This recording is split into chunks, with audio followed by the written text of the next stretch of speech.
Good afternoon, I'm Alex Dalrymple. This is Four Wheels in the Seat, my channel where I review new cars every week, mainly for people who are looking to buy a new car and maybe not sure about which one to get.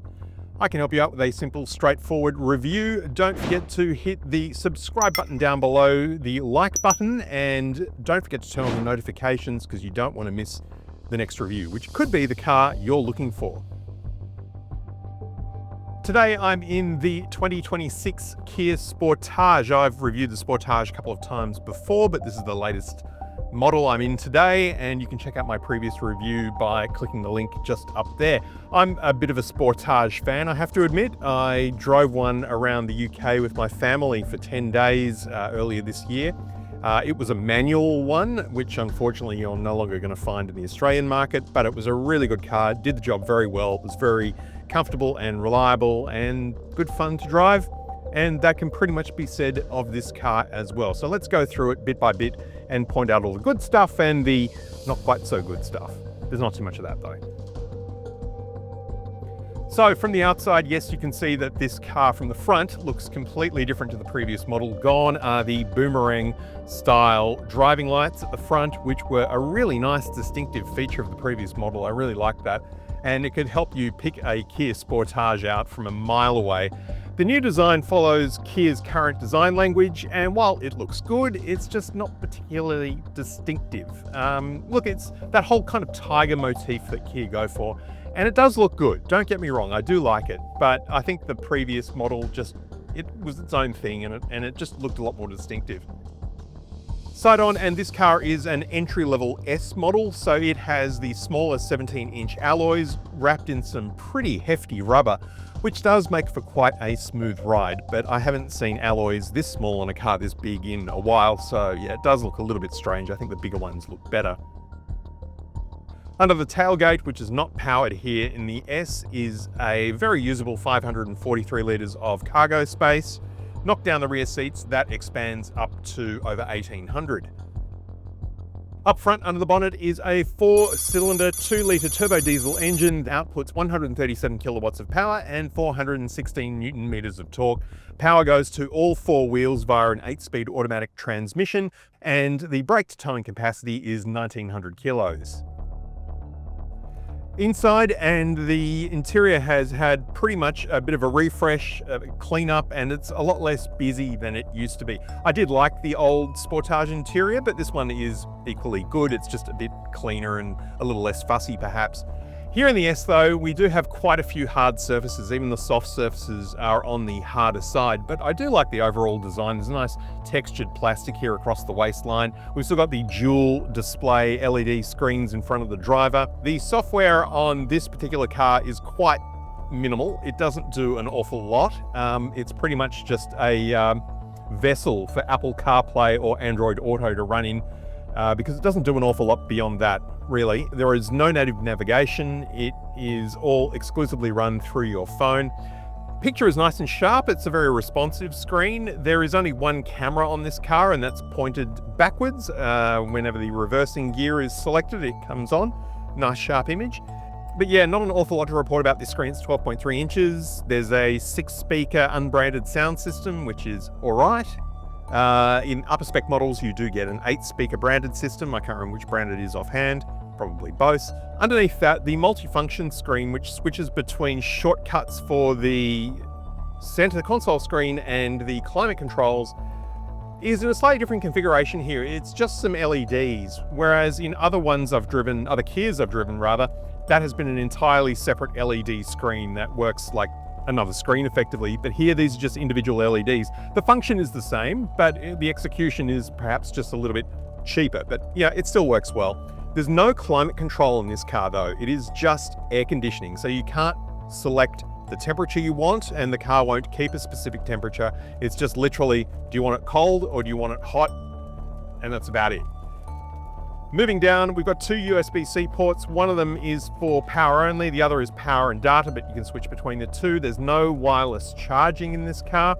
Then we get the first of our blanked out buttons, and in fact, I'm just going to point out there are a lot of blanked out buttons in this car, just to remind you of all the functions and features you're missing out on here in the S. I wish they'd just either make them active or just not put them in there at all, because it's kind of like, oh, look at all the buttons you could be pressing that you're not getting in this car. Gee, you should have bought a better model, which I do agree. I mean, I think the entry-level spec of any car is always going to be a little bit of disappointment, and if you can step up to a better spec, you really should. Also, you might have noticed that it's just started raining quite heavily. You know, afternoon summer storm, it's what happens here. There's no automatic windscreen wipers, it's all manual. So you can't wait for those to turn themselves on automatically. You have to switch them on to intermittent or on, or however you want them on. Anyway, lower console, we've got a big old-fashioned T-bar gear shifter here. I actually quite like this. It's much nicer than the rotary dial that you might find in some of the upper spec automatic Sportages. We've got the mechanical cup holders here. They're very satisfying to use. Good size center console bin with a 12-volt outlet in the middle there. No head-up display. The 12-inch digital instrument cluster is actually not digital, although it does look like it's all digital. It's actually two lit-up LED displays surrounding a smaller LED screen. So these red lights, well, I've got them colored red. You can choose between a few different colors, and you can link those to whatever drive mode you're in. They light up just like normal LEDs, and they're surrounded by two segmented LEDs that show your speed and the tacho. Look, I think it works quite well, actually. It's a nice design, and if it makes it cheaper, then fine, so be it. The trip computer information that you get on the center LED screen, though, is a little bit limited. This steering wheel looks like it came out of a Ford Taurus in about 1994. I don't really like it very much. I prefer the more traditional three-spoke wheel. This two-spoke design is just a bit yuck.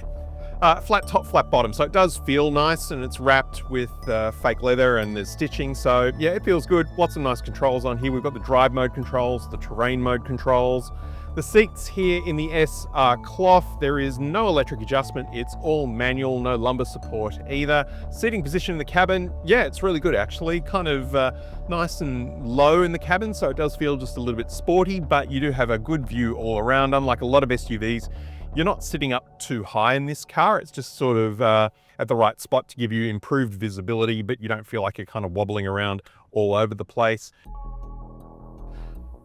So the new Sportage drives pretty much just like the old one, which goes without saying because they are pretty much the same car. All of these changes are really sort of on the surface, but it drives really well. The Sportage is a very easy, predictable car to drive, and it does everything it does really well. There is just a little bit of hesitation off the line here in the diesel model. You put your foot down at the lights, and it just sort of takes a moment to kind of get its act together and keep going. But once you're moving, yeah, it's really good. I do really enjoy putting my foot down with this diesel engine though. The added torque really does make quite a difference. Now the roads are a little bit slippery this afternoon because it hasn't rained for a week or so. There's lots of oil around the place. You can already feel just a little bit of a loss of traction, but I mean, this is an all-wheel drive car and it does feel comparatively quite confident. Dynamically going around this big corkscrew bend here up onto the Sydney Harbour Bridge. And yeah, it just feels really good, really confident, fantastic road manners. I mean, of course, Kia tune all of their cars for Australian conditions, so there's never any doubt that this car would perform very well. Drive modes. Well, there's Eco, Normal and Sport, and the My Mode selection, which I haven't actually played around yet, but in most cars that's where you can sort of design your own drive mode, but this being an entry-level model, I don't think would be really all that much you could change. Terrain modes, snow, mud and sand, they change the way power and torque is delivered to the wheels depending on the road conditions. We'll just leave that as is for now and keep the car in normal, I think. Is the Kia Sportage a turn-back car, a car so good looking that you have to turn back and look at it after you've parked it? Look, it looks good. I preferred the old version. I really did like those boomerang-style driving lights. Now this just looks like pretty much every other Kia on the road, which is a little bit sad. So probably not a turn-back car, no. I really like the Sportage. I think it is one of the best mid-size SUVs you can get, but Kia are asking a fair chunk of change for this entry-level model. And yes, it is diesel. You do pay a bit extra for that. But taking that out of the equation, it's still quite expensive. And Kia's Chinese rivals are now bringing out cars that are just as well spec'd or even better spec'd than this for the same or less money. So my advice to you would be test drive as many different SUVs as you can.